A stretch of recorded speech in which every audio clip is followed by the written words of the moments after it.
நமக்கு பரிச்சயமான ஒரு வசனத்திலிருந்து இன்றைக்கு நம்ம தியானிக்க போகிறோம். கர்த்தர் இன்றைக்கு நம்மோடு தீர்க்கமாக இடைபடுவாராக. அல்லேலூயா. ஒரு தாயின் கவலை. அந்த தாயின் கவலை தன்னுடைய பிள்ளைகளை பற்றியும் தன்னை பற்றியும் தன் குடும்பத்தின் எதிர்காலத்தை பற்றியும், அடுத்து என்ன நடக்கும் என்ற ஒரு பெரிய கேள்வி ஒவ்வொருவருக்கும் இருதயத்தில் இருக்கிறது. அப்படித்தானே? ஃபியூச்சரை குறித்து, எதிர்காலத்தை குறித்து நமக்கு ஒரு பெரிய கேள்வி இருந்து கொண்டே இருக்கிறது. அடுத்து என்ன நடக்கும் என்ற ஒரு தாயின் கவலை. அவள் யார்? ஆதியாகமம் புஸ்தகம் 25:22. அவள் கர்ப்பத்திலே பிள்ளைகள் ஒன்றோடொன்று மோதிக்கொண்டிருந்தன. அப்பொழுது அவள், இப்படியானால் எனக்கு எப்படியோ என்று சொல்லி கர்த்தரிடத்தில் விசாரிக்கும்படி போனாள். அல்லேலூயா. கர்ப்பத்திலே பிள்ளைகள், ட்வின்ஸ், இரட்டையர்கள். வேதத்திலே இரட்டையர்கள் இங்கே தான் ஃபஸ்ட்டு டைம் வர்றாங்க. முதல் விசையாக இரட்டையர்கள் பிறப்பது இங்கே தான். ஏசா, யாக்கோபு. ரெபெக்காளின் கவலை பிள்ளைகளை குறித்து. இப்படியானால் எனக்கு, உலகத்திலே முதல் இரட்டையர்கள்னா யார்கிட்டையும் போய் என்ன செய்ய முடியாது, என்னுடைய அனுபவத்தை கேள்வி கேட்க முடியாது. ட்வின்ஸ் பிறக்குமா அப்படின்னே தெரியாது. இதுவரைக்கும் பிறந்ததெல்லாம் சிங்கிள் தான். இப்போ ரெட்டையர்கள் பிறக்கிறார்கள். அப்போ இந்த அனுபவத்தை போய் யார்கிட்ட கேட்குறது? டிஃப்ரெண்ட்டாக இருக்கே. மற்றவங்கள்ட்ட கேட்டால் 2 கால் வச்சு தான் உதைக்குன்னு சொல்லுவாங்க. இங்கே 4 கால் உதைக்குது. சும்மா 4 கால் மட்டும் அல்ல, கர்ப்பத்தில் 2 சண்டையும் போட்டுக்குது. அப்போ அம்மாமாருக்கு தெரியும், நிறைய கர்ப்பிணிகளுக்கு அவங்க வயிற்றில் நடக்கிற போராட்டங்கள், பிள்ளையின் கரு உதைப்பது தெரியும். 2 கால் ஓகே, ஒருவேளை 2 கை ஓகே. இங்கே 4 கால் 4 கை உள்ள குஸ்தி, என்ன நடக்குன்னே தெரியல. இந்த அனுபவத்தை யார்கிட்ட போய் கேட்பது? அம்மா வெகு தூரம் இருக்கிறா, அம்மா பக்கத்தில் இல்லை. அம்மா வீடு பக்கத்தில் இருந்தால் கூட போய், அம்மா இப்படிலாம் என் வயிற்றில் பிரச்சனை இருக்குது அப்படின்னு சொல்லலாம்.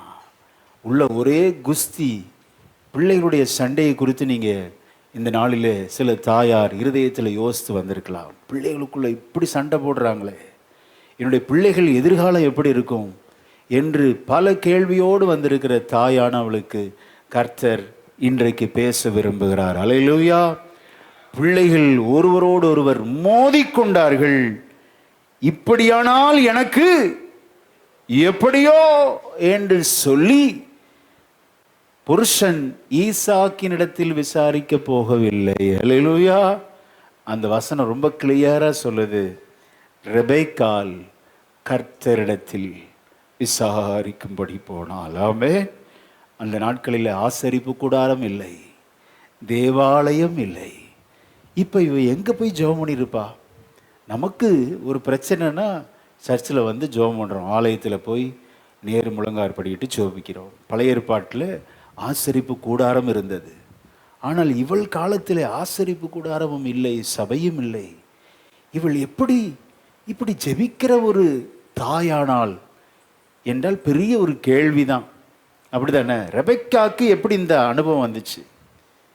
ரெபெக்காளின் கவலையை புருஷனிடத்தில் போகவில்லை, தந்தை தாய் அருகில் இல்லை, வெகு தொலைவில் இருக்கிறாங்க, நெடுதூர பிரயாணம். அங்கே தான் போய் கேட்கணும், கேட்க முடியாது. பிரயாணம் பண்ண முடியாத நிறை கர்ப்பிணி. இப்பொழுது அவள் ஒன்றை செய்கிறாள், கர்த்தரிடத்தில் விசாரிக்கும்படி போனாள். ஆமென். இன்றைக்கு அப்படிப்பட்ட கவலையோடு வந்திருக்கிற தேவஜனமே, கர்த்தரிடத்தில் விசாரித்து உன் பிள்ளைகளுடைய எதிர்காலத்தை சிறந்ததாக்கி கொள்ள கர்த்தர் உங்களை அழைக்கிறார். எத்தனை பேர் ஆயத்தமாக இருக்கிறோம்? நம்முடைய எல்லா கேள்விகளுக்கும், பிரச்சனைகளின் கேள்விகள், இனம் புரியாத கவலைகளின் கேள்விகளுக்கெல்லாம் தேவ சமூகத்திலே பதிலுண்டு என்று விசுவாசிக்கிறவங்க நல்ல கரங்களை தட்டி, ஓ கர்த்தரிடத்தில் இன்றைக்கு பதிலை பெற்றுக்கொள்ளும்படி நீ வந்திருக்கிறார். உன்னுடைய எல்லா சோர்வுகள் நீங்கும். ஆமென். கர்த்தர் உன் சோதனைகளை ஜெயத்தை கொடுப்பார். உன்னுடைய எல்லா கேள்விகளுக்கும் பதில் இன்றைக்கு கர்த்தர் தேவ சமூகத்தில் வைத்திருக்கிறார். ரெபெக்காளே ஏன் கவலைப்படுகிறார்? பிள்ளைகளின் கவலையை கர்த்தரிடத்தில் விசாரித்து பெற்றுக்கொள்ள சபையை கர்த்தர் அழைக்கிறார். அவன் பாடலாமா? சோத்ரம் சோதனைகளை சகிப்போன் பாக்கியவானல்லோ. கரங்களை தட்டி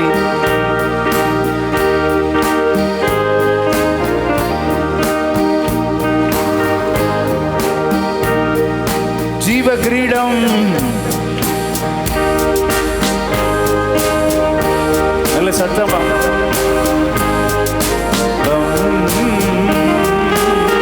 ஜீவ கிரீடம்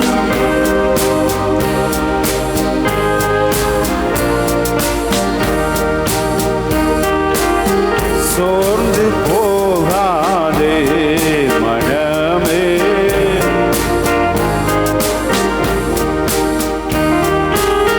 சோர்ந்து போகாதே மனமே. கண்டுன்னை அழைத்த தேவன், கண்டுன்னை அழைத்த தேவன்.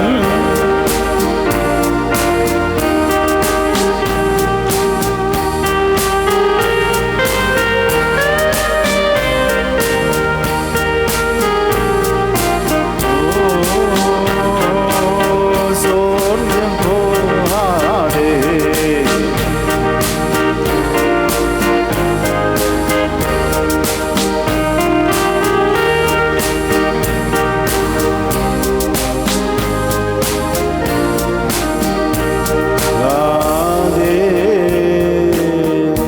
ஹல்லேலூயா. இந்த குழந்தை, 2 குழந்தைகள் எத்தனை வருஷம் காத்திருப்பு? 19 வருஷம் காத்திருந்து இப்போ கர்ப்பமுற்றிருக்கிறா. இப்போ இந்த பிரச்சனைனா எப்படி இருக்கும்? சந்தோஷப்படுவதா அழுவதா? சில வேளைகளில் நம்முடைய வாழ்க்கையில் பல வருடங்கள் காத்திருந்து சில ஆசீர்வாதம் கைக்கு எட்டின மாதிரி இருக்கும், அப்படியே நழுவி போயிடும். அப்படி அனுபவத்தோடு வந்திருக்கலாம். இன்றைக்கு ஆண்டவர் உங்களோட தீர்க்கமாக பேச விரும்புகிறார். அல்லேலூயா. ஆமென். அழுவதா சந்தோஷப்படுவதா? இது சுகமா பிறக்குமா? 2 குழந்தைகள் பிறக்குமா? இது எப்படி நான் வளர்ப்பேன்? உள்ளேயே ஒரே அடிதடியா இருக்கு. எனக்கு ஜீவன் தப்புமா? பிள்ளைகள் உயிரோடு பிறப்பார்களா? பெரிய கேள்வி. பார்த்தீங்களா? ஒரு தாய்க்கு தாங்க அவ்வளோ கவலை. தகப்பனை பொறுத்தவரை அவங்க சம்பாதிச்சு மட்டும்தான் போடுவாங்க. கேரிங் அப்படிங்கிற வர்றப்ப ஒரு தாய் தான் பிள்ளைகளை கடைசி வரை அவங்க கரிசனை கொள்வார்கள். ஆமென். ஸ்தோத்திரம். தந்தைக்கு அந்த கரிசனை வராது. அதான் வேதம் சொல்லுகிறது, தாய் மறந்தாலும் நான் உன்னை. ஏன் அந்த இடத்துல தகப்பன் மறந்தான்னு போட்டிருக்கலாமே? தகப்பன் மறந்துடுவாரு. அவருக்கு வேலை தான் முக்கியம். தொழில், போக்குவரவு, வெளியிலலாம் போயிட்டு வாமா வேற சொல்லு, நான் என்னன்னாலும் செய்கிறேன். ஆனால் வீட்டை பற்றி ரொம்ப கேர் எடுக்க சொல்லாத, அதெல்லாம் நீயே பார்த்துக்கோ. அப்படி தானே? ஒரு வீட்டில் பொதுவாக தகப்பன் சம்பாதிப்பாங்க, கொடுப்பாங்க. ரொம்ப கேர், கரிசனை, சின்ன சின்ன விஷயத்திலலாம் பிள்ளைக்கு அவ்வளோ துரோகம் பண்ணிகிட்டே இருப்பாங்க. ஆனாலும் பெத்த வயிறு பார்த்தீங்களா, பத்தி எரியும் அப்படியே. பிள்ளைகள் பெரிய பிள்ளைகளாக இருப்பாங்க, பேரம்பேத்தியெல்லாம் எடுத்திருப்பாங்க. ஆனாலும் சின்ன பிள்ளைகள் எப்படி அந்த கரிசனை இருக்குமோ அதே கரிசனை. அல்லேலூயா. அதுதான் தாயானவள். வண்டர்ஃபுல்ங்க. அப்படிப்பட்ட தாய் அமைந்தா எவ்வளோ ஆசீர்வாதம் தெரியுங்களா? எல்லா தாயும் அப்படி இருக்கிறது இல்லை. அதான் ஆகவே தான் வேதம் சொல்லு, தாய் மறந்தாலும் நான் உன்னை மறவேன். ஆமென். அப்போ தகப்பனை பற்றி எங்கே போட்டிருக்கு? தகப்பனும் தாயும். இப்போ தகப்பன் கைவிட தான் செய்வார். இவர் டோட்டலாக மறக்கிறதுன்னு பார்த்தீங்கன்னா அவ்வளோ எளிதாக தாய் மறக்க மாட்டாங்க. அதனால தான் தாய் மறந்தாலும் உங்கள் பிள்ளைகளை குறித்த பெரிய பாரத்தோடு வந்திருக்கலாம். இப்படி ஆனால் எப்படியோ என்ற ஒரு பெரிய கேள்வியோடு வந்திருக்கிற தேவ ஜனமே, இன்றைக்கு கர்த்தர் நம்மோடு பேசி நம்முடைய எல்லா சந்தேகங்களை அவர் நிவர்த்தி செய்ய வல்லவராய் இருக்கிறார். ஆமென். ரெபெக்காள் இடத்திலிருந்து நாம் கற்றுக்கொள்ளுகிற பாடம் என்ன அப்படின்னா, தாய் பக்கத்தில் இல்லை, இந்த அனுபவத்தை பகிர்ந்து கொள்ள பெண்கள் யாரும் இல்லை. ஒரு எஜமாட்டி, ஸ்தோத்திரம், எஜமாட்டி வேலைக்கார்ட்ட போய் எப்படி கேட்க முடியும்? எஜமாட்டி மாமியார்கிட்ட போய் கேட்கலான்னா மாமியாரும் இல்லை. மாமியார் இறந்து 20 வருஷம் ஆச்சு. மேரேஜுக்கு முன்னாடியே இறந்துட்டாங்க. மேரேஜ் 137வது வயசில் ஆபிரகாம், ஈசாக்குக்கு 37 வயசு. அப்போ அம்மா மரித்து போகிறார். 37 வயசுக்கு அப்புறம் 3 வருஷம் மேரேஜ் பண்ணலை, அம்மா இறந்து. 40வது வயசில் மேரேஜ் பண்ணுறார். அந்த வசனத்தை வாசிக்க, 20ஆம் வசனத்தை வாசிக்கலாம். 25, 20. ஈசாக்கு ரெபேக்காளை விவாகம் பண்ணுகிற போது 40 வயதா இருந்தான். இப்ப பிள்ளைகளை பெற்றெடுக்கிற போது 26ஆம் வசனம் கடைசி பாருங்க. இவர்களை அவள் பெற்ற போது ஈசாக்கு 60 வயதா இருந்தான். 20 வருஷம் குழந்தை இல்லை. குழந்தை இல்லாத நாட்களிலே ஈசாக்கு மௌனம் காத்தான். அல்லேலூயா, ஆமென். எவ்வளவு நல்ல ஒரு புருஷன் பாருங்க. புருஷன் இப்படி அமையணும். இப்படி அமையலைன்னா அவ்வளோதான், வாழ்க்கை முழுவதும் துயரம்தான். இதே குழந்தை இல்லாத ராகேலை பார்த்து யாக்கோபு கோபப்பட்டான். நானா உனக்கு பிள்ளையை தர முடியும்? தேவனல்லவோ உன் கற்பத்தை அடைத்திருக்கிறார் என்கிறான். ஆக மலடியான ராகேலை கடிந்து கொண்டான். மலடியான ஸ்தோத்திரம் சாமுவேலின் அம்மா ஸ்தோத்திரம் அவளை பார்த்து எல்கானா ஆறுதல் சொன்னான். அல்லேலூயா, அன்னாளுக்கு ஆறுதல் சொன்னான் எல்கானா. ராகேலை யாக்கோபு கடிந்து கொண்டான். ஆனால் இங்கே ரெபெக்காளை என்ன செய்தான்? வாசிங்க ஸ்தோத்திரம். 21ஆம் வசனத்தை வாசிக்கலாம். மலடியாயிருந்த தன் மனைவிக்காக ஈசாக்கு கர்த்தரை நோக்கி வேண்டுதல் செய்தான். அல்லேலூயா. மலடியாயிருந்த தன் மனைவிக்காக ஈசாக்கு கர்த்தரை நோக்கி வேண்டுதல் செய்தான். ஆமென். மனைவிட்ட பிரச்சனை இருக்குமா இருக்காதா? இருக்கும். அதையெல்லாம் தூற்றி திரிகிறவன் புருஷனே கிடையாதுங்க. மலடியாயிருந்த தன் மனைவிக்காக ஈசாக்கு கர்த்தரை நோக்கி விண்ணப்பம் செய்தான். ஆமென். இன்றைக்கும் சில புருஷரோடு கர்த்தர் இடைபடுகிறார். உங்கள் மனைவியிடத்தில் 1000 குறை இருக்கலாம். யார்கிட்டையும் என்ன செஞ்சிடக்கூடாது? ஒரு வார்த்தை சொல்லிடக்கூடாது. உங்கள் புருஷனிடத்தில் 1000 குறை இருக்கலாம். ஒரு வார்த்தை உங்கள் புருஷனை பற்றி அவதூறாக பேசிடவே கூடாது. அதை கேட்குறதுக்கு சில கேஸ் பக்கத்தில் வரும். என்னக்கா உங்கள் புருஷன் எப்படி இருக்கிறாரு? வாயை கிளறுவாங்க. எந்த விதத்திலும் புருஷனையோ மனைவியையோ விட்டு கொடுக்கவே கூடாது. அல்லேலூயா. அப்படிப்பட்ட குடும்பம் சிறந்த குடும்பங்க. ஈசாக்கு நமக்கு நல்ல திருஷ்டாந்தமாய் இருக்கிறார். அல்லேலூயா. பாருங்க, மலடி. அப்போ ஒரு டிவோட்டட் ஃபேமிலியில் குறைகள் இருக்கலாமா? இருக்கலாமே. 20 வருஷம் ஒரு ஆவிக்குரிய குடும்பம். ஈசாக்கு அவன் ஆண்டவருக்கு ஒப்பிட்டு சொல்லப்படுகிறது. இந்த ரெபெக்காள் திருச்சபை மணவாட்டிக்கு ஒப்பிட்டு சொல்லப்படுகிறது. ஆக கிறிஸ்து பாருங்க, நமக்காக பிதாவின் வலது பாரசத்தில் வேண்டிக் கொண்டே இருக்கிறார். அல்லேலூயா. இந்த ஒரு சான்ஸ் கொடுங்க ஆண்டவரே. பிதாவை நோக்கி மன்றாடி ஜெபிக்கிறார். அப்போ ஒரு நல்ல புருஷன் தன்னுடைய பலவீனமான மனைவிக்காக என்ன செய்யணும்? வேண்டுதல் செய்யணும். எல்லார்ட்டையும் போய் சொல்லக்கூடாது. அவ பேசின வாய்ஸ் ரெக்கார்டை பாருங்க. அவ பேசின வாய்ஸ் ரெக்கார்டை பாருங்க பாஸ்டர். என் புருஷன் பேசின வாய்ஸ் ரெக்கார்டை உங்களுக்கு நான் வாட்ஸ்அப் பண்ணுறேன், நீங்கள் கேட்டு பாருங்க. அப்படி சொல்லாமா? சொல்லக்கூடாது. 1000 பலவீனம் இருக்குங்க. சொல்கிற உங்களிடத்துல பெர்ஃபெக்ஷன் இருக்கா நான் கேட்குறேன். உங்கள் புருஷனை குறை சொல்கிற உங்களிடத்துல பெர்ஃபெக்ஷன் இருக்கா? இல்லையே. மனைவியினுடைய பலவீனத்தை மறைக்கிறவன், புருஷனுடைய பலவீனத்தை மறைக்கிறவள் நல்ல குடும்பம். அல்லேலூயா. அட்ஜஸ்ட் பண்ணி போயிடணும். சகித்து சோதனை எல்லாமே எதிர்பார்த்தது நடக்குமா? ஒரு சில தான் நடக்கும், நிறைய நடக்காது. அது அப்போ நம்ம ஏற்றுக்கொள்ளணும். Accept yourself. கொஞ்சம் கொஞ்சமாக நீங்கள் அவங்களுடைய ஃப்ரீக்வன்சிக்கு மாறிடணும்.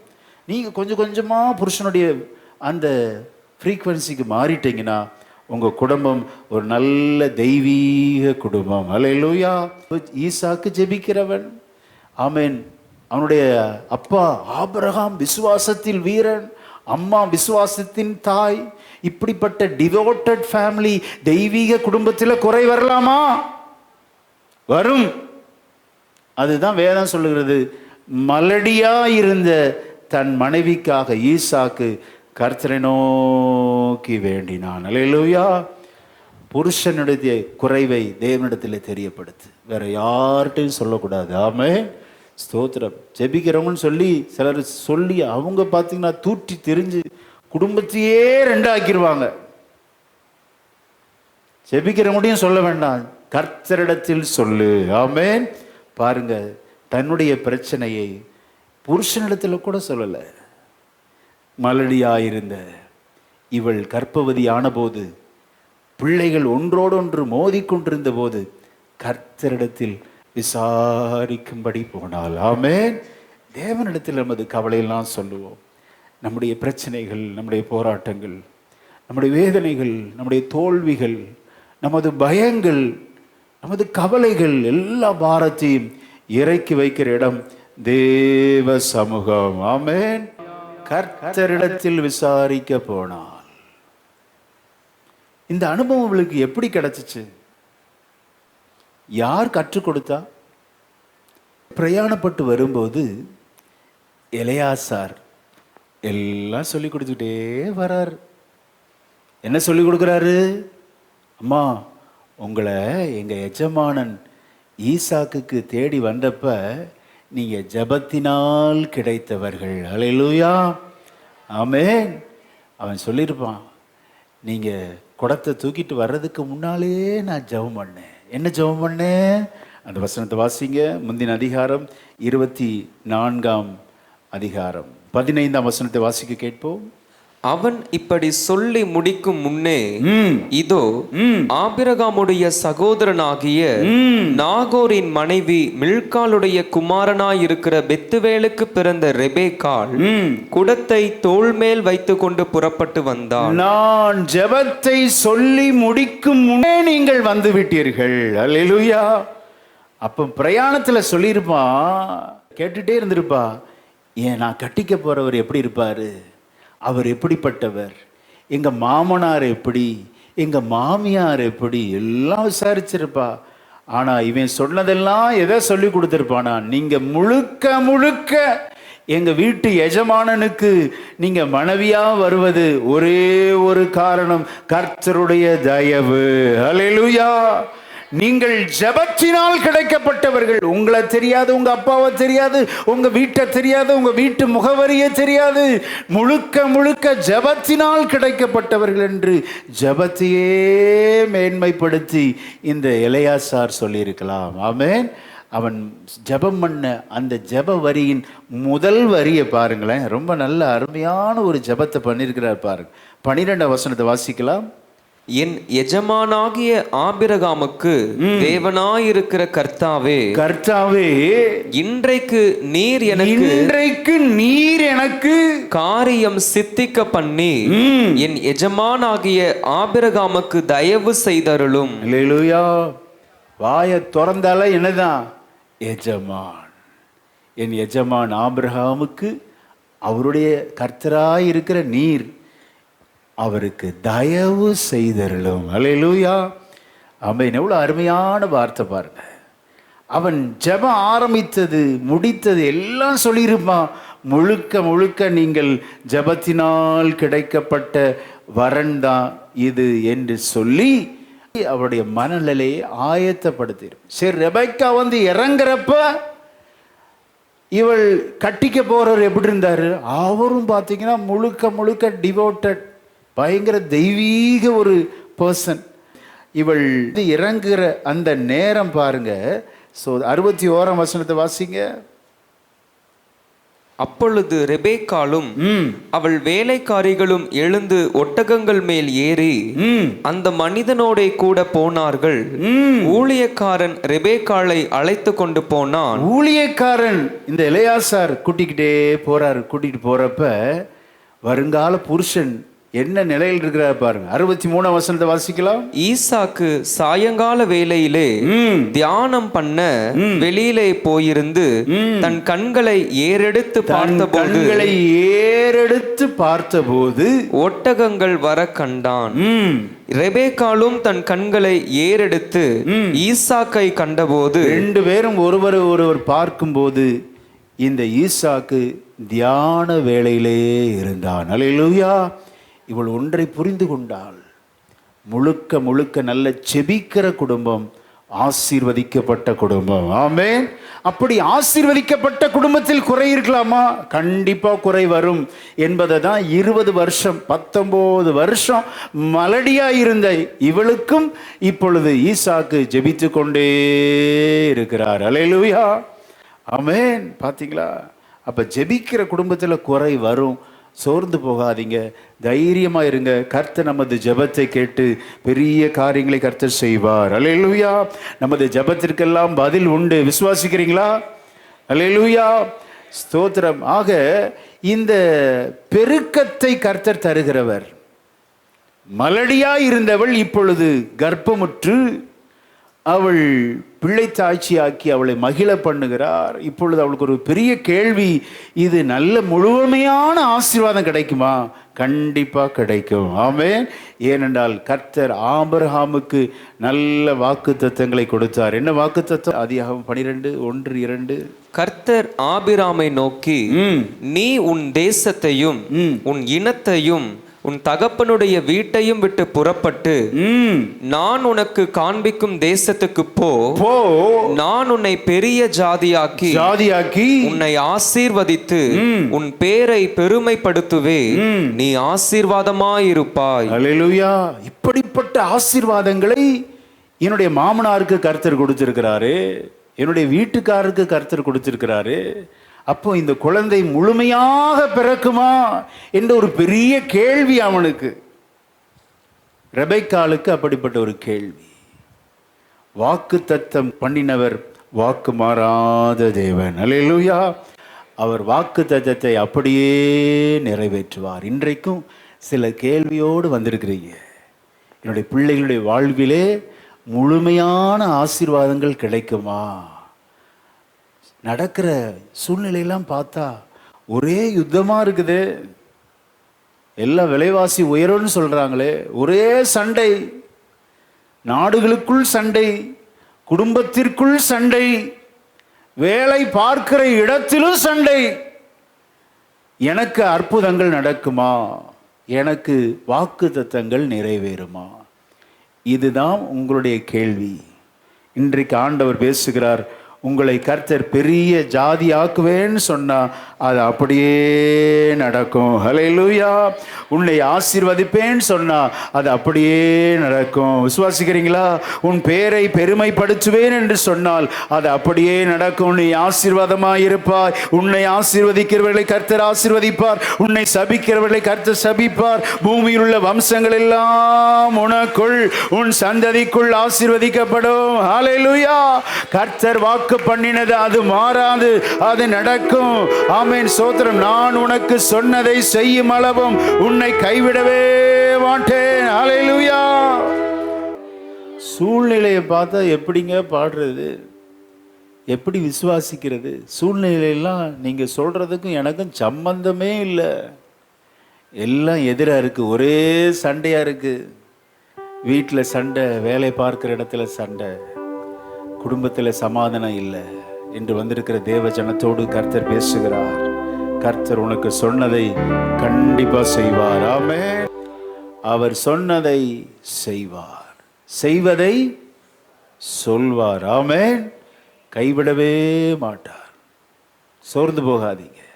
ஆபிரகாமுக்கு கொடுத்த வாக்குத்தத்தத்தை மனதிலே விசுவாசித்து கர்த்தரிடத்தில் விசாரித்தால். ஆமென். சரி, அடுத்து இன்னொரு வாக்குத்தத்தம் வாசிக்கலாம். 13:6 வாசிங்க. அவர்கள் ஒருமித்து குடியிருக்க அந்த பூமி அவர்களை தாங்க கூடாதிருந்தது.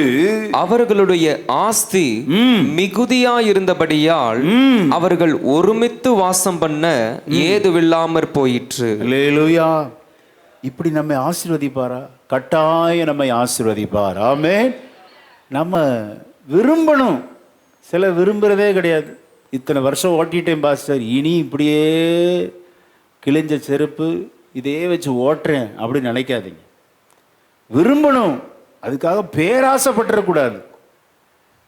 விரும்புனா நீதிமான் விரும்புகிறது அவனுக்கு கொடுக்கப்படும். விசுவாசிக்கிறீங்களா? எழுதி வைங்க. நல்ல வீட்டில் வாழணும் ஆண்டவரே, நல்ல ஆசீர்வாதமாக இருக்கணும், எங்களை பார்க்குறவங்க சொல்லணும், நல்ல கர்த்தர் உங்களை ஆசீர்வச்சிருக்கிறாங்களே. ஆமென். அப்படி சொல்லணும், அப்படி விரும்பணும். விரும்பாமல் எப்படிங்க ஆண்டவர் செய்வார்? நல்ல எண்ணங்களை நாம் உருவாக்கி கொள்ள வேண்டும். நடந்ததெல்லாம் நன்மைக்கே. ஆமென். தோல்வியா, பிரச்சனையா, இழப்பா, போராட்டங்களா, சண்டையா, ஸ்தோத்திரம், நிந்தையா, அவமானமா, பலவீனமா, வியாதியா, எல்லாவற்றிலும் கர்த்தர் என்னை கைவிடவே மாட்டார். ஆமென். ஏனென்றால் கர்த்தர் எனக்கு வாக்கு கொடுத்திருக்கிறார். ஆமென். உன்னை பெரிய ஜாதியாக்குவேன், பூமியின் வம்சங்கள் எல்லாம் உனக்குள் ஆசீர்வதிக்கப்படும் என்று சொல்லியிருக்கிறார். ஆக அந்த ஆசீர்வாதத்தை பார்க்காமல் இந்த கட்டையை ஆண்டவர் எடுக்கவே மாட்டார்னு சொல்லணும். அல்லேலூயா. ஆமென். அப்படி சொல்லணுங்க. எதுக்கு சொல்றேன் அப்படின்னா, நம்முடைய ஆண்டவர் நம்மை வெட்கப்படுத்த விடவே மாட்டார். அல்லேலூயா. பாதியிலே நம்மை கைவிடவே மாட்டார். விசுவாசிக்கிறீங்களா? ரெபெக்காளின் கவலை இப்படியானால் எனக்கு எப்படியோ. அடுத்து என்னதான் பெரிய கேள்வி? புரியாத நிலை, எதிர்காலத்தை நினைச்சு. நான் ஏற்கனவே சொல்லியிருக்கேன், இப்போது சொல்கிறேன். நமது உடல் இருக்கு பாருங்க, இப்படி தான் நிற்கும். ஆனால் சிந்தனைகள் 6500 சிந்தனைகள் வருமா? 6500 6500 சிந்தனைகள் ஓடிக்கிட்டே இருக்கும். எதை பற்றி? இந்த மூளை அப்படியே பார்த்தீங்கன்னா 2024க்கு போகும், 2023க்கு போகும், கொரோனா நடந்ததில் போகும். ஆனால் சரீரம் 2026 மார்ச் 15 நிற்கிது. ஆனால் எண்ணங்கள் எங்கே போகுது? கடந்த காலத்துக்கு ட்ராவல் பண்ணி இந்த சரீரத்தை பிடிச்சி இழுத்துக்கிட்டே போய், அங்கே பார்த்தியா உன்னை எப்படி பேசினாங்க, உன்னை எப்படி திட்டினாங்க, நீ எவ்வளோ தோற்று போன, நீ எவ்வளோ காரியத்தில் நீ எல்லாம் இழந்துட்டியே, அதை இழந்த இதை இழந்த, பார்த்தியா உனக்கு ஏதாவது ஜெயம் வந்துச்சா? ஸ்தோத்திரம், சர்ச்சுக்கு போனே, கைத்தட்டி ஆராதிச்சியே, கொடுத்தியே, உனக்கு ஏதாவது நடந்துச்சான்னு சொல்லி எங்கே இழுத்துட்டு போகுது? கொரோனா டைமில் போகுது, அதுக்கப்புறம் போகுது. அதே மாதிரி இந்த சைடு பார்த்தா சும்மா விட்டுருமா? அந்த எண்ணங்கள் 6500 எண்ணங்கள் எங்கே இழுத்துட்டு போகுது அப்படின்னா 2027க்கு போகுது, 2026 மே மாதம் ரிசல்ட்டுக்கு போகுது. ரிசல்ட் வந்துச்சுன்னா ஐயோ அடி வயிற்றுல புளியை கரைச்சிருமே, அவனுக்கு எங்கே எதிர்காலம், அட்மிஷன் எங்கே, அவனுக்கு என்ன கோர்ஸு.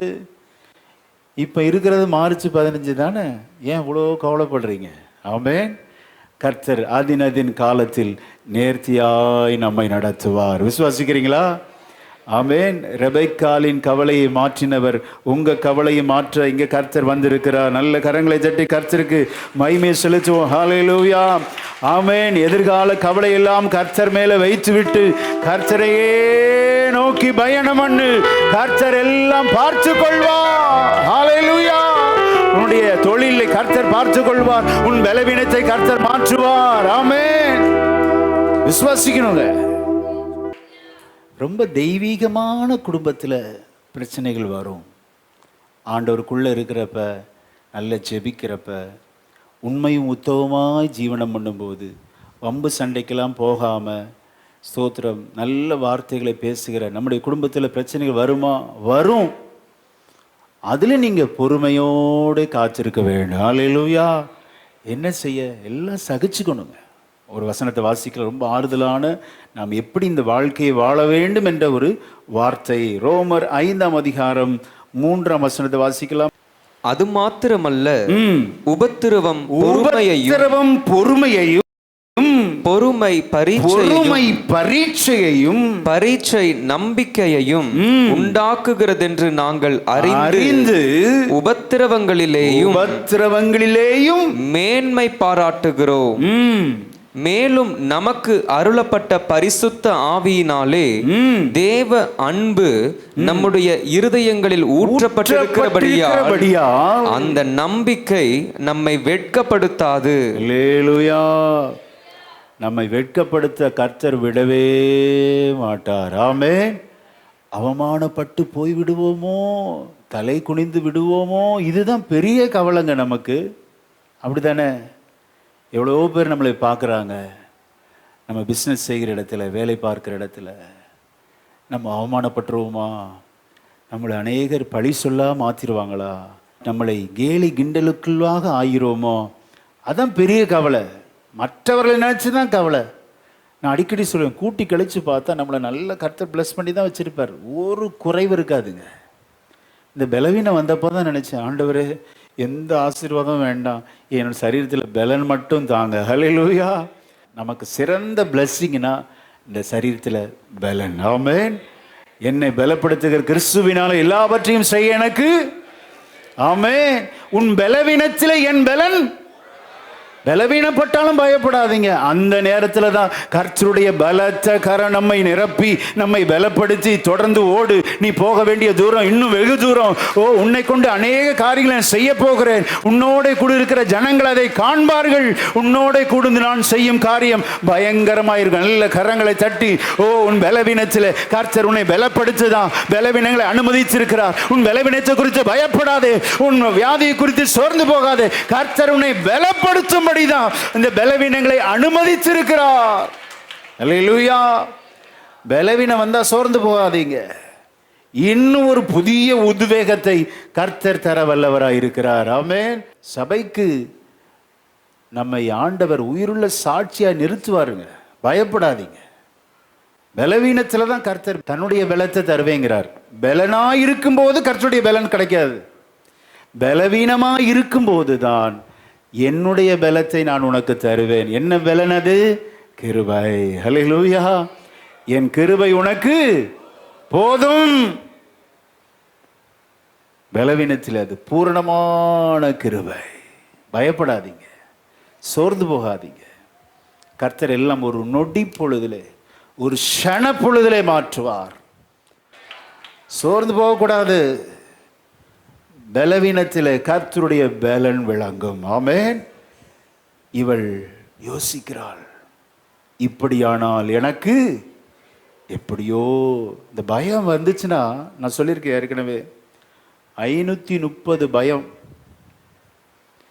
கவலைகள் 108 கவலை. பயம் ஒரு ஆள் மட்டும் வராது. கவலை வரும், பதற்றம் வரும், செயல் முடக்கப்படும், அப்படியே சோர்ந்து போய் உட்கார்ந்துருவீங்க. இது சும்மா இருக்குமா? சுகர்னாலையும் உங்களுக்கு இந்த மனக்கவலைனாலும் ஸ்ட்ரெஸ்னால சுகரில் அப்படியே இன்க்ரீஸ் ஆகிடும். ஸ்லோ பாய்சன் தான் சுகர். கொஞ்சம் கொஞ்சமாக அழிச்சிரும். நம்ம நினைக்கிறோம் சாப்பாடு கரெக்டாக தானே இருக்கிறேன், சாப்பாடெல்லாம் கண்ட்ரோலாக தானே இருக்கிறேன், அப்படி எப்படி இந்த சுகர் கூடுது அப்படின்னு பார்த்தீங்கன்னா, இந்த கவலைகள் இருதயத்தை ஒடுக்கும் என்று வேதம் சொல்கிறது. மனிதனுடைய இருதயத்தின் கவலைகள் என்ன செய்யுமா? அதை ஒடுக்குகிறது. கவலைப்படாதிருங்க. ஆகவே தான் ஆண்டவர் அது கட்டளையாக கொடுத்திருக்கிறார். கவலைப்படாதிருங்கள், நாளைய தினம் அந்த தினத்தை குறித்து நாளைய தினம் கவலைப்படட்டும். நீங்க கர்த்தருக்குள் சந்தோஷமாயிருப்பதே நமது பலனாயிருக்கிறது. அல்லேலூயா. ஆமென். கர்த்தருக்குள் சந்தோஷம், தேவ சமூகத்திற்குள் சந்தோஷம். ஆலயத்தில் ஆண்டவரை பாடி ஆராதிப்பதில், அவரை துதிப்பதில், அவரை போற்றுவதில், ஜெபிப்பதில், அவரை தேடுவதில், வேதத்தை வாசிப்பதில், தியானிப்பதில், இப்படி நேரத்தை செலவிடும் போது நம்முடைய வாழ்க்கை நல்ல எதிர்காலம் இருக்கும். ஹல்லேலூயா. நான் கர்த்தரை தியானிக்கும் தியானம் இனிதா இருக்கும். ஆண்டவரை மெடிடேட் பண்ணணும். அமெரிக்க ஆய்வறிக்கை சொல்லுகிறது, அமெரிக்காவில் எடுத்த அந்த உளவியல் அறிக்கை சொல்கிறாங்க, இந்த வேதத்தை நேசிக்கிறவர்களுக்கு மிகுந்த சமாதானம் உண்டு என்று 119 சங்கீதத்தில் வாசிக்கிறோம். அல்லேலூயா. வேதத்தை நேசிக்கிறவர்களுக்கு மிகுந்த சமாதானம். இதை வாசிக்கிறவர்களுக்கு 20 வருஷம் எக்ஸ்ட்ரா கிடைக்குதான். அப்போ இது வாசிக்கலைன்னா 20 வருஷத்துக்கு முன்னாடியே போய் சேர்ந்துடுறாங்க. அதான் அர்த்தம். இது வாசிக்க வாசிக்க தியானிக்க தியானிக்க, ஆமென், ஹல்லேலூயா, 20 வருஷம் நமக்கு எக்ஸ்ட்ரா ஏன் தெரியுங்களா? இந்த கவலையே நினச்சி அவன் ஏமாத்தினது, இவன் எங்கள் அப்பா அம்மா எனக்கு வந்து அந்த சொத்து கொடுக்கல, இது கொடுக்கல, எங்கள் அத்தை என்னைய வந்து பார்க்கவே இல்லை, இப்படி நிறைய கம்ப்ளைண்டோடு இருக்கீங்களா? அவங்க செஞ்சது இவங்க செஞ்சது, ஆமீன், தோற்று போன இடம், வேலை கிடைக்காத இடம், அவமானப்பட்ட இடம், இதையே நினச்சி நினச்சி நினச்சி கவலையை கூட்டி கூட்டி கூட்டி பார்த்தீங்கன்னா சீக்கிரம் போயிட வேண்டியதான். அதற்கு பதில் வேதத்தை நாம் தியானிக்கும் போது, இந்த வேதத்தை வாசிக்கும் போது நம்ம பல இடங்களுக்கு நம்மை அழைத்து செல்லுகிறது. அல்லேலூயா. யாக்கோபை பார்க்கலாம், ஆபிரகாமை பார்க்கலாம், அவர்கள் சந்தித்த போராட்டங்கள், பிரச்சனைகளை பார்க்கலாம். அந்த தியானத்துக்குள்ளே போகும்போது என்ன மகிழ்ச்சி! கர்த்தர் அவளுக்கு செய்த எல்லா கிரியைகள், அவர்களுக்கு செய்த அதிசயங்களை தியானித்து நாம் ஸ்தோத்திரம் அதை உள்வாங்கி கொள்ளும்போது, அதை தியானம் பண்ணும்போது நமது தியானம் அது ஆராய்ச்சியாக மாறுகிறது. அல்லேலூயா, ஸ்தோத்திரம். வேத வாக்கியங்களை ஆராய்ந்து பாருங்கள், அவைகளால் உங்களுக்கு நித்திய ஜீவன், எட்டர்னல் லைஃப். பார்த்தீங்களா? அந்த வசனத்தில் இருக்க அர்த்தம். வேத வாக்கியங்களை ஆராய்ந்து பாருங்கள், அவைகளால் உங்களுக்கு ஜீவன் அல்ல, நித்திய ஜீவன். ஸோ லைஃப் வந்து எக்ஸ்டெண்ட் ஆகிட்டே இருக்கும். எங்கே வர? பரலோகத்திற்கு வர. ஹல்லேலூயா. அப்போ வேத வாக்கியங்களை நல்ல மெடிடேட் பண்ணுங்க. உங்கள் கவலையை நீங்கள் மறக்கிற இடம், உங்களுடைய சோர்வுகள், உங்களுடைய பயம், ஆமீன், பதற்றம் எல்லாம் மறக்கிற இடம் தேவ சமூகம். தேவனை நாம் துதிக்கும் போது, ஆராதிக்கும் போது, அல்லேலூயா, நாம் கர்த்தரிடத்தில் படி விசாரிக்க போகணும். இந்த வேதத்தை தியானிக்கும் போது உள்ள எது போயிருது? கர்த்தருடைய வார்த்தை இருதயத்துக்குள்ளே வைத்து வைத்தேன். அந்த வசனத்தை வாசிங்க. அப்படி வச்சுட்டா என்ன ஆசீர்வாதம் பாருங்க. சோதரம் சங்கீதம் 119 சங்கீதத்தில் வாசிக்கலாம், 11ஆம் வசனத்தை வாசிக்கலாம். வாலிபர்களுக்கான சிறந்த ஒரு ஆலோசனை, வாலிபர்களுக்கு மட்டுமல்ல எல்லாருக்கும் சிறந்த ஆலோசனை. நான் உமக்கு விரோதமாய் பாவம் செய்யாதபடிக்கு உமது வாக்கை என் இருதயத்தில் வைத்து வைத்தேன். ஸ்டோர்டாவே இருக்குங்க. எப்ப பார்த்தாலும் தட்டி எழுப்பி கேட்டா கூட சொல்லணும். அப்படி அந்த இருதயத்தில் ஸ்டோர் பண்ணி வைக்கும்போது இருதயத்தின் நிறைவினால், இருதயத்தில் ரீல்ஸ் பார்த்தது, ஷார்ட்ஸ் பார்த்தது, அங்கே கேட்டது இங்கே கேட்டது, நீங்கள் சிலர்ட்டு ஒரு 5 நிமிஷம் பேச்சு கொடுத்து பாருங்கள், கண்டுபிடிச்சிடலாம். அவங்க இருதயம் ஃபுல்லாக அதுதான். நல்ல விஷயத்தை நம்ம ஸ்டோர் பண்ணி வைக்கிறது தப்பு கிடையாது. கண்டதையும் ஸ்டோர் பண்ணிடக்கூடாது. கண்டதையும் ஸ்டோர் பண்ணால் எல்லா குப்பையும், எவனோ இங்கேயே செஞ்சிட்டு இருக்கிற ரீல்ஸ் எல்லாம் பார்த்து எல்லா குப்பைகளையும் இருதயத்தில் போட்டுட்டு பார்த்தீங்க, வாயை திறந்தா குப்பை தான் வரும். அப்படி தானே? ஏன்னா இருதயம் முழுவதும் குப்பை, கெட்ட வார்த்தைகள், கெட்ட சிந்தனைகள், வேண்டாததெல்லாம் சேர்த்து வைக்காத. என்ன செய்ய? இன்றைக்கு இளைய தலைமுறைகளை ஆட்டி படைக்கிறது, பெரியவர்களையும் ஆட்டி படைக்கிறது. இந்த சிந்தனை பாருங்கள், 6800 சிந்தனை சொன்ன பார்த்தீங்களா? இப்போ நீங்கள் போடுற ஒவ்வொன்றும் அதில் போய் ஸ்டோர் ஆகிரும். இப்போ இந்த நல்ல எண்ணங்களை காலையிலே நம்ம கர்த்தருடைய வார்த்தையை நிரப்பி விட்டு வேலைக்கு போனால் இந்த வார்த்தை தான் உள்ளே இருந்து அப்படி எட்டி எட்டி பார்க்கும். ஹல்லேலூயா. வேண்டாத எண்ணங்கள் வரவே வராது. ஆமென். தோற்று போன இடம், ஏளனம் பண்ணது, பரியாசம் பண்ணது, ரீல்ஸை பார்த்தது, சீரியலை பார்த்தது, அதை பார்த்து இதை பார்த்து சோத்திர இருதயத்துக்கு எடுத்துக்கொள்ளாதீங்க. ஆமீன். தேவைக்கு யூஸ் பண்ணுங்க, அது தப்பு கிடையாது. தேவைக்கு யூஸ் பண்ணுங்க. மீதி நேரத்தில் தூக்கி தனியாக வச்சிருங்கிற. கர்த்தர் நமது சிந்தனைகளை கர்த்தர் காத்துக்கொள்வார். அல்லேலூயா. பயம் வரும்போது செயல் முடங்கி போய்விடுகிறது, நடுக்கம் வருகிறது, பதற்றம், ஓடி ஒளிந்து விடுகிறார்கள். அநேகரை ஃபோன் சுவிட்ச் ஆஃப் பண்ணிடுறாங்க. பயம். இந்த ஃபோன் காலுக்கு நான் எப்படி பதில் சொல்லுவேன்? பயம், பதற்றம், ஓடி ஒளிந்து விடுகிறார்கள், ஃப்ளைட் மோடில் போட்டுடுறாங்க. காரணம் பயம், கவலை, எதிர்காலத்தை குறித்த பல கவலைகளே ஆண்டவர் ரெபெக்காள் மூலம் நம்மோடு பேசி கொண்டிருக்கிறார். ஆமென்.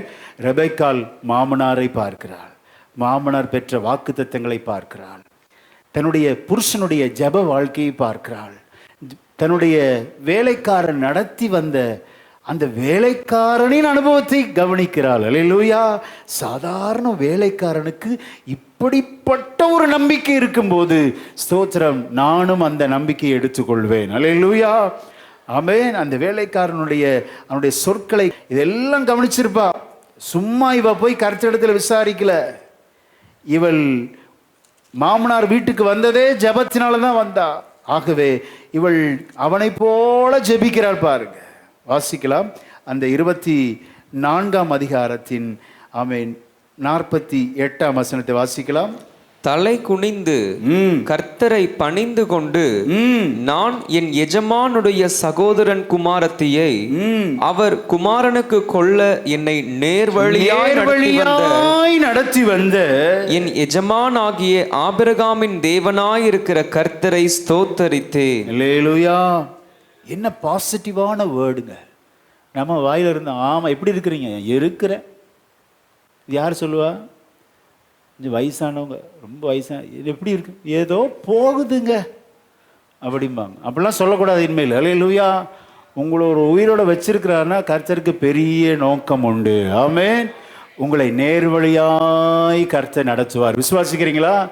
இந்த வார்த்தைலாம் எங்கிருந்து வருது அப்படின்னா ஆண்டவரை அறியாதவரிடத்திலிருந்து வருகிறது.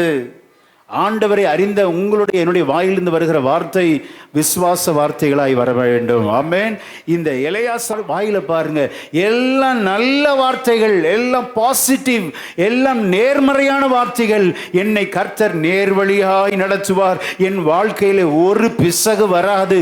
ஆமென். என்னுடைய எஜமான் கொடுத்த அசைன்மெண்ட்டை எப்படி நான் நிறைவேற்றுவேன்? கர்த்தருடைய உதவியோடு நான் நிறைவேற்றுவேன். அல்லேலூயா.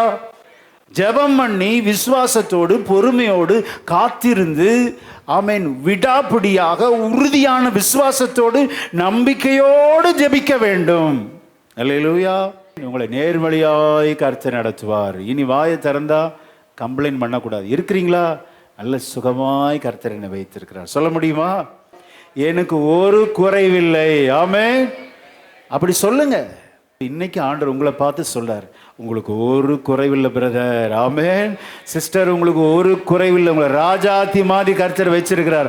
உங்களை ராஜா மாதிரி வச்சிருக்கிறார். நல்ல கரங்களை தட்டி ஹல்லேலூயா. கர்த்தர் உங்களை நேர்வழியாய் நடத்துவார். ஜெபிக்க முடிக்கும் முன்னே கர்த்தர் உங்களுக்கு ஜெபத்திற்குரிய பதிலை கர்த்தர் தருவார். ஹல்லேலூயா. கர்த்தரிடத்தில் விசாரிக்கும்படி போனால் இந்த விசுவாச வாழ்க்கையை இவளை நடத்தி கொண்டு வந்த எலெயாசாரிடத்திலிருந்து கற்றுக்கொண்டாள். புருஷனுடைய வாழ்விலிருந்து கற்றுக்கொண்டாள். புருஷன் எப்படிப்பட்டவன்? இவளை பற்றி யார்கிட்டையும் சொல்லலை. நான் மலடி தான், 19 வருஷம் மலடி.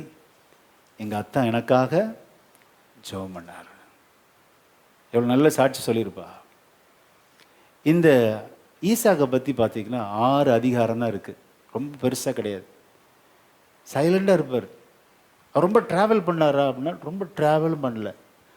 ஆபிரகாம் தான் நெடுந்தூரம் ஊர் என்ற கல்தேயர் பட்டணத்திலிருந்து கானானுக்கு வெகுநடையாய் வந்தார். பயங்கர ட்ராவல் பண்ணுறவங்களுக்கு ரொம்ப ப்ராட் மைண்ட் இருக்கும்.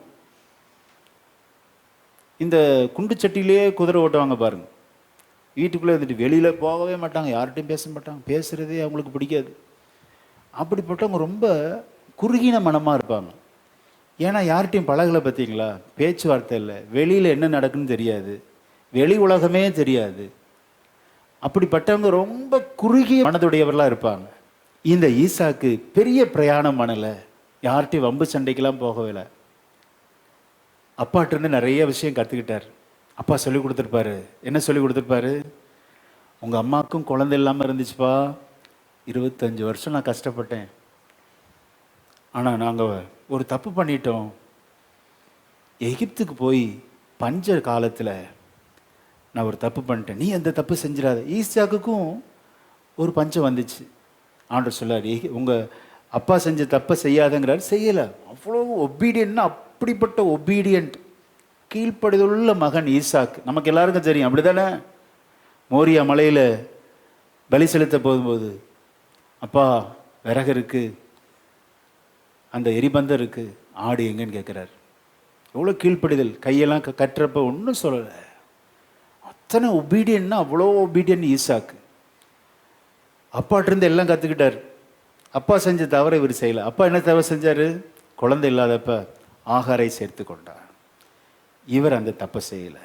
19 வருஷம் வெயிட் பண்ணி ஜெபம் பண்ணி மலடாயிருந்த தன் மனைவிக்கு குமாரனை பெறும்படி தேவன் உதவி செய்தார். அல்லேலூயா. புருஷன் நல்ல ஜெபிக்கிறவன்.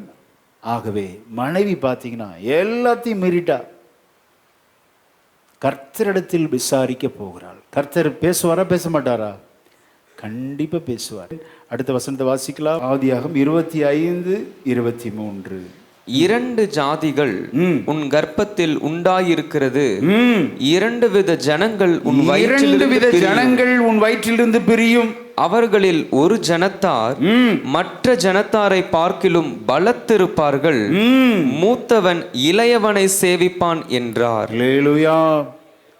ஆண்டவர் இவள் எதை கேட்டாலும் டீட்டெயிலாக சொல்றார் பாரு.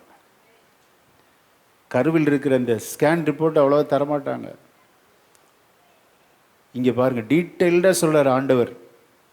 உனக்கு 2மே ஸ்தோத்திரம், பையனா பொண்ணா ரிப்போர்ட் தருவாங்களா? தரமாட்டாங்க. ஆண்டவரத்தில் கேட்குறப்ப டீட்டெயிலில் சொல்ல 2 ஜாதிகள் வருகிறது. ஒரு ஜாதி பலத்திருப்பான். அல்லேலூயா. நான் விசுவாசிக்கிறேன், பூமியின் வம்சங்களுக்குள் உங்கள் பிள்ளைகள் ஆசீர்வதிக்கப்படுவார்கள். ஆமென். இப்பொழுது நீங்கள் உங்கள் மனசில் நினைக்கலாம், அவன் இருக்கிறத பார்த்தா பாஸ்டர் இப்படி வத்தலும் தொத்தலுமா இருக்கான், இவன் எப்படி, அப்போ நீங்கள் தப்பு கணக்கு போட்டுறாதீங்க. ஆமென். உங்கள் பிள்ளைகள் குறித்து தப்பு கணக்கு போட்டுறாதீங்க. இன்னைக்கு ஆவியானவர் சொல்லுகிறார், உங்கள் பிள்ளைகள் பூமியிலே பலத்திருப்பார்கள். ஆமென். அப்படி கை ஓங்கி இருக்கும். கர்த்தருடைய வருகை தாமதித்தால் உங்கள் பிள்ளைகள் கர்த்தருக்காக சிலம்பம் பண்ணுவார்கள். ஆமென். ஆசீர்வாதமான வார்த்தை. நாம 2ஆம் வசனம் வாசி. 112:2. அவன் சந்ததி பூமியில் பலத்திருக்கும், செம்மையானவர்களின் வம்சம் ஆசீர்வதிக்கப்படும். அல்லேலூயா. கர்த்தர் கொடுத்த நல்ல வேத வார்த்தைகளுக்காக ஸ்தோத்திரம். ஆமென். ரெபெக்காளோடு பேசின ஆண்டவர் இன்றைக்கு நம்மோடு பேசியிருக்கிறார். அல்லேலூயா. ரெபெக்காளின் கவலை பிள்ளைகளை குறித்து, தன்னை குறித்து, 2யுமே ஆண்டவர் காப்பாற்றி கொடுத்தாரா இல்லையா? காப்பாற்றி கொடுத்தார். உங்களையும் ஆசீர்வதிப்பார், உங்கள் பிள்ளைகளையும் ஆசீர்வதித்து பூமியிலே அவர்கள் பலத்திருப்பார்கள். ஸ்தோத்திரம். பெரிய ஜாதியாய் அவர்கள் வளருவார்கள். சந்தேகமே இல்லை. அல்லேலூயா.